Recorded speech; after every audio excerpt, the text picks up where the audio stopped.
we're the Steam Sisters. I'm Sandhya. And I'm Swapna. And we love exploring science, technology, engineering, art, and math. Hockey is our favorite sport. But have you heard of sledge hockey? Yeah, sledge hockey athletes are amazing, and it's really clear that athletes with disabilities are just as competitive and fit as athletes who are abled. Athletes with disabilities can participate in all sorts of recreational and elite sport. That's right. In fact, there are tons of sports specific to people with disabilities, and these are often called adaptive sports. Disabilities can affect all sorts of things, such as sight, hearing, mobility, and athletes with disabilities can also be neurodiverse, for example, with a learning disability. And the World Health Organization describes disability as the interaction between a health condition and personal factors such as social support and environmental factors such as access to transportation. About 15% of the world's population experiences a disability of some sort, and many of them participate in sports. For example, for those who use wheelchairs or have other mobility concerns, there are a lot of seated sports. One is seated basketball, which is very similar to, but a modified version of what you might see when you watch professional basketball. That's right, and another seated sport is sledge hockey, which we mentioned earlier,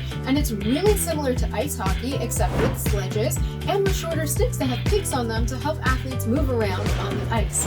And of course, there are non-seated adaptive sports too, for example, blind soccer, where players use a ball that makes a sound.